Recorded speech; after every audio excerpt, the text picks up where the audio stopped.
Dans cette vidéo du chapitre 41 de mes notes de cours, je m'apprête à résoudre une deuxième situation tirée du livre de Séguin de la section 4.1 portant sur le champ magnétique.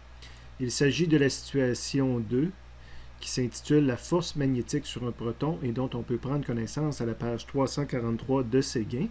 Mais je profite également de l'occasion pour vous inviter à relire le premier paragraphe en haut de la page 343.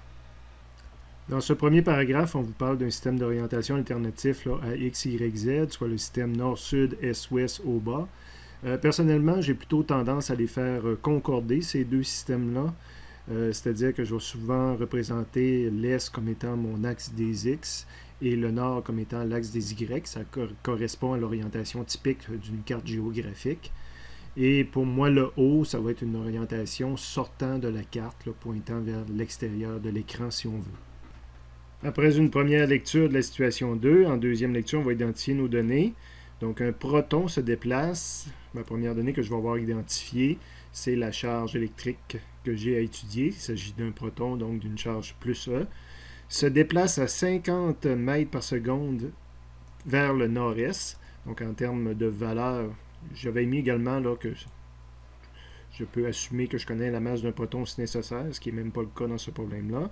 Donc, le module de ma vitesse de 50 mètres par seconde, j'ai probablement commencé déjà à essayer de montrer mon dessin. À partir du dessin fourni avec le problème, il est fort possible, exemple, qu'à l'examen, je vous demande de m'illustrer cette situation-là vue de haut.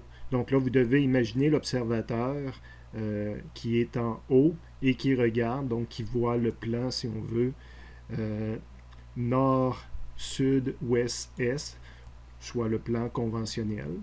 Donc on voit XS, nord, Y, et l'axe Z sortant de la feuille vers le haut. Donc vous êtes au-dessus du dessin en 3 dimensions là, qui est fourni par Séguin. Si mon vecteur V est orienté nord-est, je devrais le dessiner. Ça, c'est mon proton que j'ai localisé à un endroit quelconque. Je devrais localiser mon vecteur V dans cette direction. La lecture se poursuit en disant dans un champ magnétique de 0,2 Tesla, donc un B égale à 0,2 T, dirigé, orienté vers le sud. Donc le prochain vecteur que j'ai dessiné, c'est probablement le B dessiné vers le sud comme ça. C'est probablement, à l'examen, je ferai probablement la même chose, c'est-à-dire que c'était très intéressant ici de proposer de voir le problème de haut, parce que c'est la façon souvent la plus facile de positionner notre règle de main droite là, quand que V et B sont dans le plan de la feuille. Surtout pour une particule positive, c'est la façon la plus naturelle là, de jouer avec notre main droite pour représenter cette situation-là. La réponse dans ce temps-là va nous donner un pouce qui sort soit de la feuille ou de l'écran ou qui rentre dans la feuille ou l'écran.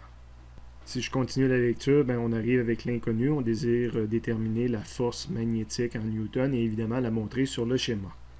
On va débuter d'ailleurs par la montrer sur le schéma, donc régler le problème d'orientation. Je vous rappelle qu'il va falloir placer notre bras, notre main dans le sens de V et de positionner notre paume de façon à ce que quand on ferme les doigts, que notre poing, que nos doigts se ferment de V vers B. Donc vous devriez réussir à positionner votre bras pour que la fermeture de vos doigts, ça soit comme tourner de V à B.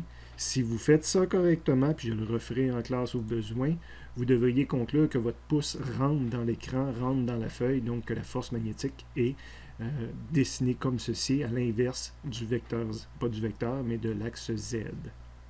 C'est la partie, je dirais même, la plus intéressante de ce problème-là, parce qu'au niveau du point d'interrogation, c'est une application directe encore de la formule de tout à l'heure. Donc la force magnétique, c'est module de Q multiplié par V par B par le sin entre les deux. Donc la charge était connue. C'était la charge d'un proton, 1,6 fois 10 à la moins 19. La vitesse était donnée le 50. Le champ magnétique était donné 0,2. Et là, ça me prenait l'angle entre ces deux choses, entre le vecteur V et le vecteur B.